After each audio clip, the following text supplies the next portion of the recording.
There's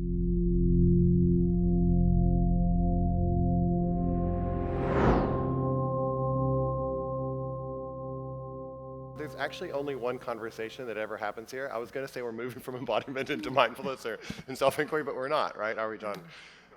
There's no moving from anything to anything. It's just different languaging around pretty much the same thing, as I see it.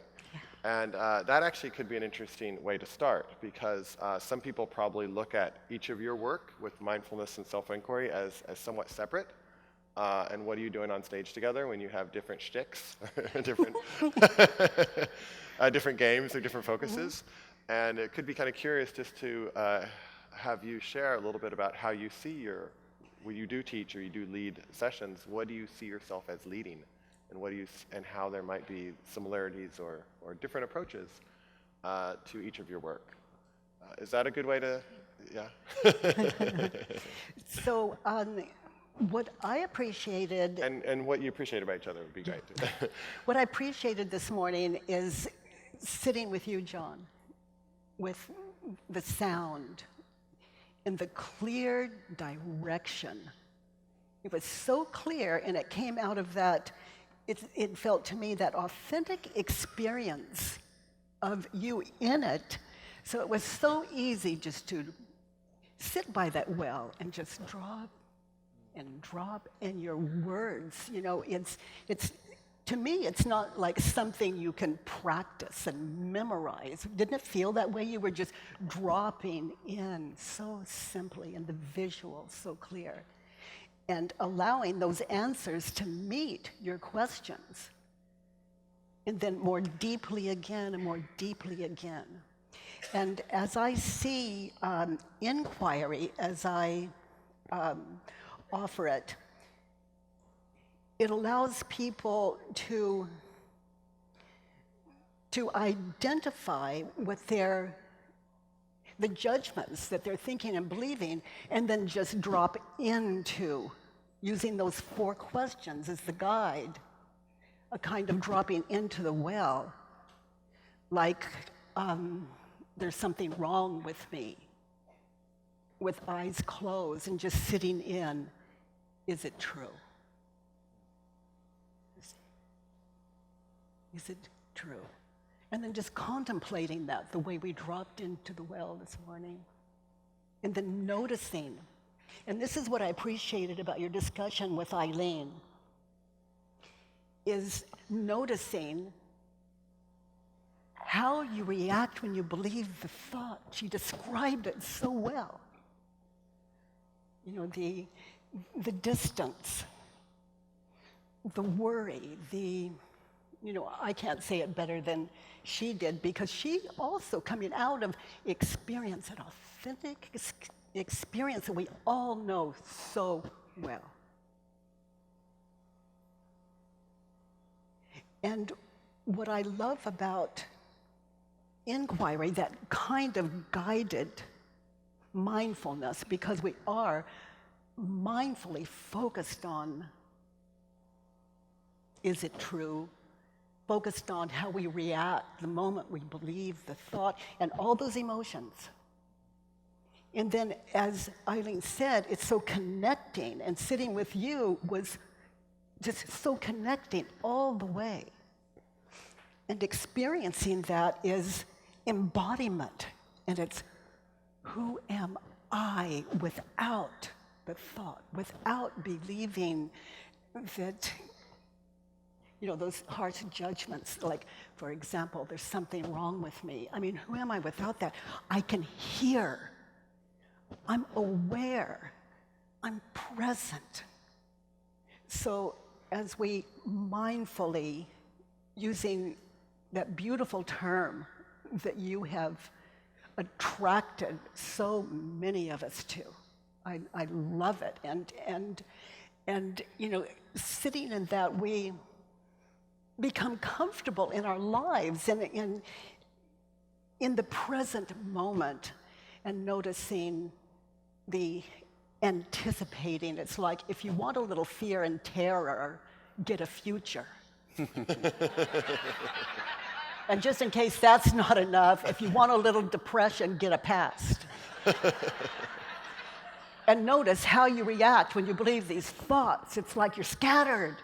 But it's okay, just notice who would you be without what you're thinking and believing that judgment in the moment, and aware and connected and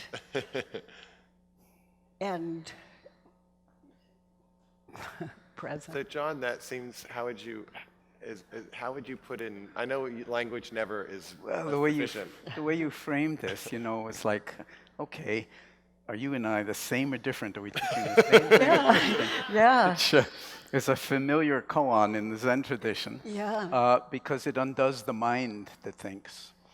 And so I like to think of all of these things, and just a deep bow to you and Eileen for the earlier conversation. And I said this to her, I mean, she is so real.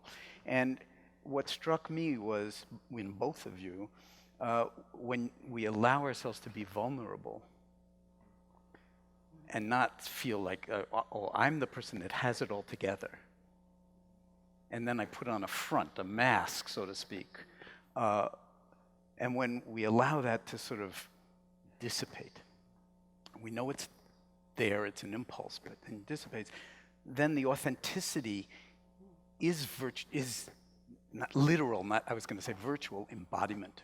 And you saw it in Eileen, you saw it in yourself, and just how modestly you spoke about how this began, okay? So that it's personal, and at the same time, it's not at all personal. And that's, I think, what we're groping for. It's like, in some sense, when we ask those questions, your questions, or we listen deeply in the well, maybe you realize that after the, why am I really, really, really, really, really here, maybe what came up was, I don't know. Did anybody have I don't know come up in some fundamental way? Mm-hmm. So that's a form of knowing, the not knowing, but the knowing that you don't know is a very powerful, transformative way of waking up, which is the subject of this. How do we actually wake up from the dream of all of the kind of thought stream? And we're almost always, I mean, one of the things about mindfulness is as soon as you start to pay attention to what's on your mind, let's say you've never heard of mindfulness, never heard of meditation, just invite people, let's just watch what's coming up in the mind. It's almost all future or past. It's like the two places we most like to hang out.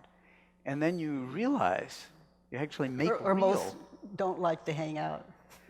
Make real. Little of this, little of that. Exactly. And so it becomes a kind of a way of avoiding the actuality of the only moment we're ever in. And then if we're talking about inquiry, that's a kind of deep investigation, a deep looking into who am I, as you said, or what am I? And also honoring the judgments. The ego we have tried to kill, we have shamed it, we've blamed it, we've tried to get rid of it. But through inquiry, we can identify these judgments, these ego judgments, identify them and give them a voice. To meet them, I see every judgment, every thought, every concept that runs through my head as like a homeless child. What are we going to do? Kick a kid? Right. So that's, in some sense... kick them out? We want to do that with our own kids occasionally. We don't. So if we see our thoughts as children and meet them through, as, in my words, inquiry, these 4 questions, and meet them with understanding, they get a chance to just, without being stopped or shamed or blamed or ignored. Your children won't ignore you when they want something, and they don't stop until they get it or whatever happens in that situation. But thoughts are the same. So it gives them, it gives this mind, the ego mind, a home in itself, a place to rest where it doesn't have to scream, where the mind is met with understanding, and that's the end of war. So all these thoughts from the past, misunderstood, create our future. So really, there's no thought that isn't in the past. projected on.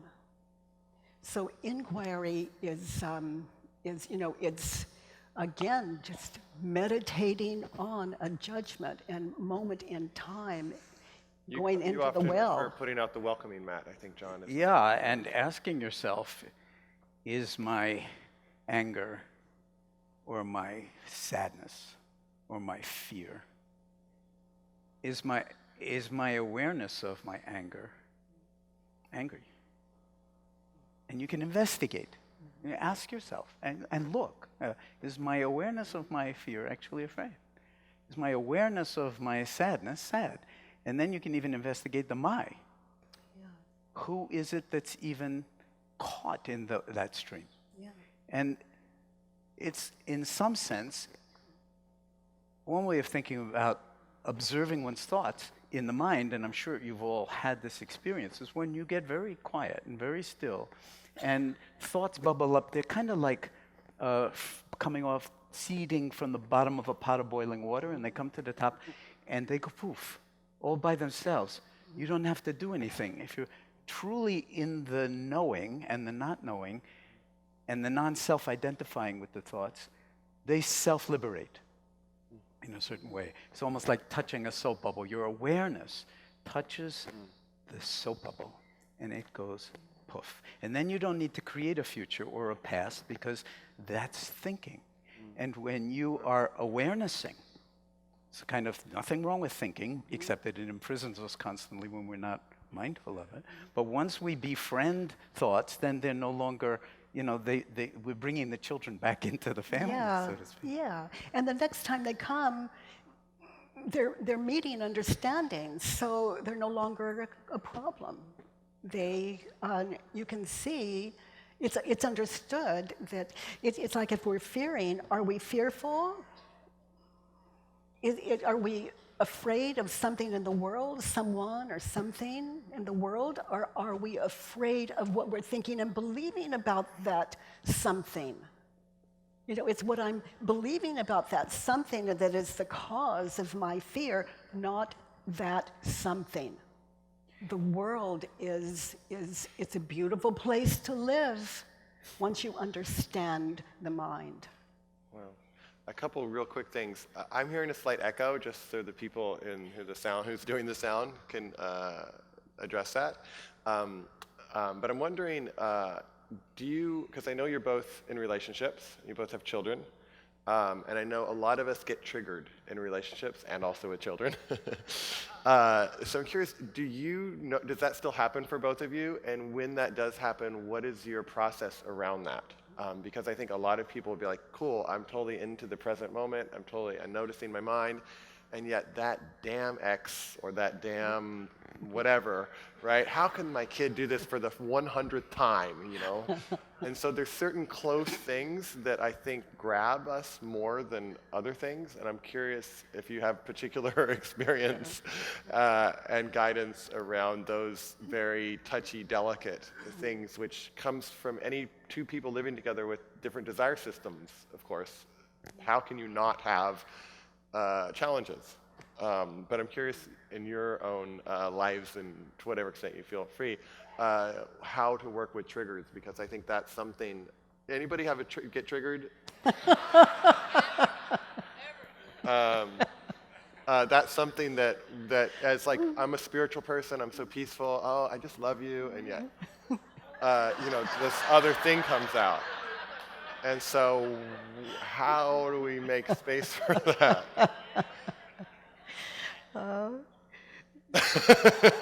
So if there's a problem in my family, that's on me.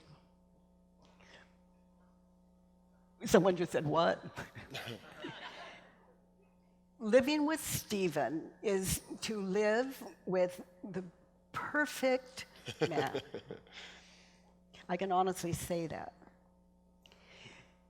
What I'm thinking and believing about Stephen, now that could use a little work.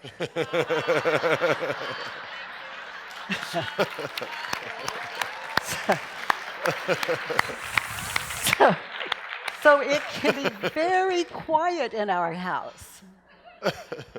But once I have questioned what I'm thinking and believing about Stephen, it's like there's Stephen. You know, the real Stephen. But if I'm having a problem with Stephen, it is something that happened or I'm afraid will happen. And in the meantime, he's just Stephen. So am I angry at the Stephen that I imagine from the past, even if it's a nanosecond? Or am I angry with Stephen as I identify him in the future, which he's obviously innocent?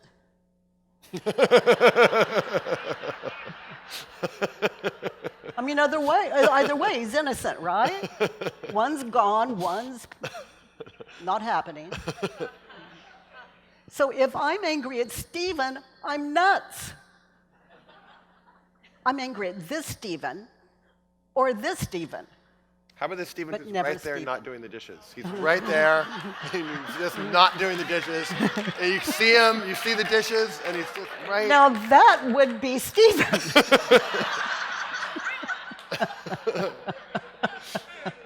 Sometimes.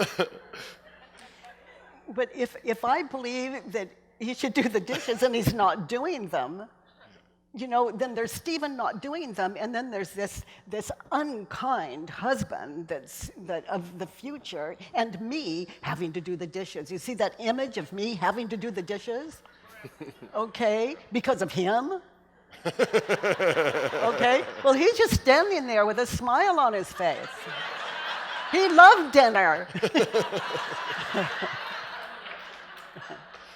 So I want to make sure I'm attacking the right person. Because they're going to get it when I find one. So it's kind of like that. And my children the same. And you know, these 4 questions, I can honestly say I don't live with my children saying, is it true? That doesn't happen. So like Stephen, you know, I want the real deal. I don't want to live with an imagined spouse or family. I want to live with the authentic, the real deal. So again, it really is the end of war. It was the end of war in my home. My home. My home. Beautiful. Yeah. Jon, do you have anything to add or subtract from that? Well, you know, I've spent some time with Jon and Mila? Stephen, and we have visited, and they move like that, and they're just it is so lovely just to spend a couple of days with how they are. You know, how they are. It's just, mwah. So with that story, I don't have to Oh, so good. Oh, it was wonderful. So good. Being together. And I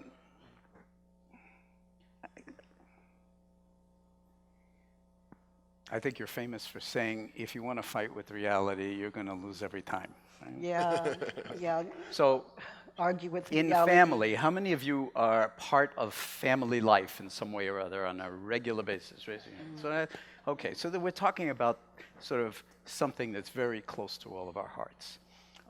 And for me, it really comes down to what is actually so. You know, we are continually creating realities in our mind, as you just pointed out, that are not what's actually going on, and attributing motives to people that are, you know, just another part of some story that we're creating. So, and of course, have you noticed that we often are like really wonderful with everybody else, but in the family somehow it, you know, we devolve to our, sometimes you might say your worst self. So there's no better meditative environment for inquiry, for investigation, for meditation, for mindfulness, for heartfulness than the family. because your children and your spouse, unless you're Katie, are going to wind up pushing every single one of your buttons that you thought you've transcended. Well, don't leave Katie out of it. Okay, thank you. Okay. I just didn't want to say it. And Or do.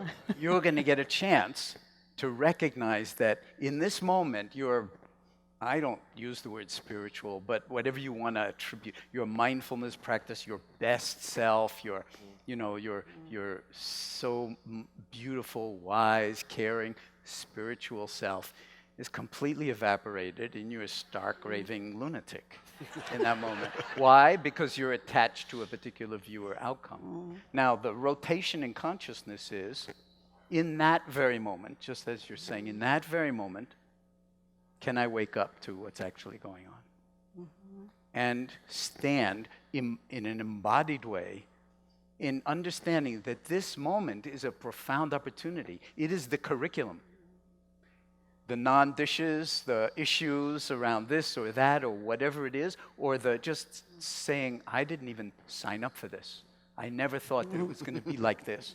My image of how family life was going to be, or this child, or whatever it is, that it was going to be like this. But now it's like that. Wait a minute. I don't want this. So who's that on? It's on you. Okay? That's the curriculum of this moment. That's the meditation practice, not this, in that moment. So we can ask ourselves, if you're struggling with thinking that it's a certain way and telling yourself a story about how it is, and you'll get lots of evidence. You can gather enormous amounts of evidence that it is that way. 30 years of evidence. Then, All that evidence, then it's you are here. basically constructing a prison where nothing can happen. You don't see any way out, and in a certain way, you're creating like a prison for others in the family so that there is no way out because you're in this mind prison that's sort of consensually established or that you're always fighting over. So there's no better opportunity than family life for letting the messiness actually become the teacher of the moment. And then the turnaround, or what I call this orthogonal rotation in consciousness, like nothing has to change. Nothing's different in any moment, except you are actually holding the space in a way that before you were caught in the thought stream. And then the next moment is like surprise. Daddy's not doing that anymore in this moment. And then you find new degrees of freedom. Not in some conceptual enacting of embodied mindfulness, but right here, before words, underneath words, in this moment. And that's how we exercise the muscle. And so, to me, I mean, we're born, we grow old, we die. Some famous scientist thousands of years ago observed that old age, sickness, and death, and then also the potential for wakefulness sometime during that trajectory. Why not now? And then the conditions are like never right for it. Have you noticed? Like, I'd really like to meditate, only not now. It's like now is so boring, or my body hurts, or I'm busy, or my phone, you wouldn't believe my email. So, but there's only now. So when you can rotate in that way and hold, then life becomes not only the practice, it becomes the teacher. And every aspect of it, whatever it is, whether it's aging, whether it's dealing with parents, whether it's with children, whether it's with spouses, or partners, or this kind of relationship or that kind of relationship, it's the curriculum. And the practice is not reading something in a book that you're supposed to do now. It's not about doing. It's about being in wise relationship, and then you have to figure out what wise means in order to be free. Now, I'll just say one more thing, is that we're talking a lot about wakefulness, and it's deeply related to liberation, to freedom. You use that kind of language. And it's not about some other time. It's about now. It's not like 10 years from now, if you meditate in a cave in the Himalayas, you'll be any more enlightened. I like to sometimes think, and people project onto other people how enlightened they are. I really feel that to a first approximation at least, we should maybe abandon the thought of enlightenment or some special state that if you meditate long enough in the right way, then it will happen to you, and then all those problems will be in the past, only your past will be littered with casualties, including yourself. Follow that path. But instead, that it's this moment, okay? That this is the opportunity. And when we hold it in that way, it's not like there are enlightened people. It's more like there are only enlightening moments. And the more of them you string together, in some sense, the more fluent the conversation, the more fluent the embodiment, the more fluent the dance. You know, what's important to me is not, am I enlightened? Yeah. It's not, So you am said I what's important for you enlightened? is not am I enlightened? Yes, not am I enlightened, but am I kind? That's it. Yep. So, and the curriculum, life is the curriculum, as you were saying, but that curriculum, I have come to see clearly that the universe is friendly. Is what? The universe is friendly. It's a match to our true nature. And in that friendly universe, if I don't see it that way, then I question what I'm believing, and there it is again. I'm getting through the smog, the degree, the corrupted real script going on. So in that understanding, the only, my emotions let me know that I'm off. So the curriculum, understanding the true nature of everything, that it is not mean, and it's not doing something terrible to us, but within that curriculum, it's like I've come to know myself. So of course that's what I would project onto the world. So in this friendly universe, it leaves me just here now, and that's true for all of us. You're all here now. We've all got that in common. But in this friendly universe, it's this curriculum, it leaves me, and I'll put it here, but without the corrupt against my true nature, that corrupted mind, I can see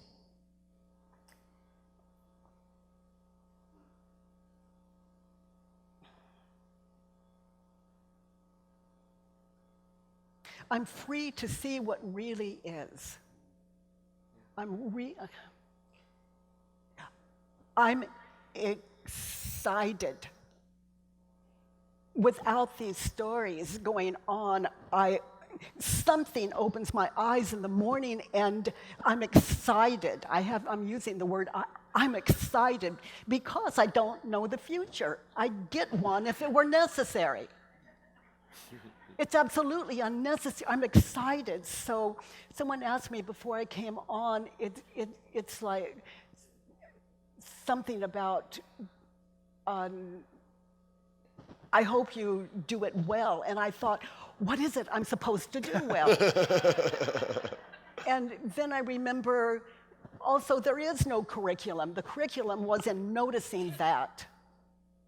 So I wouldn't come here with a curriculum. I'm too excited to see what unfolds. And in a friendly universe, you don't have to guess.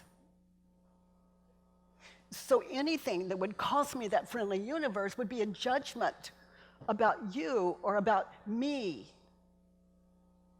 or anyone or anything, any situation that would cost me vision. And in that excitement of don't know, in that excitement of not needing to know, this Something now can unfold. Yeah, and we don't know what it is, but when we know it's true nature, here it comes. Here comes the curriculum. If there's one thing off, it's me. That's can count on that. exciting. It's like a one.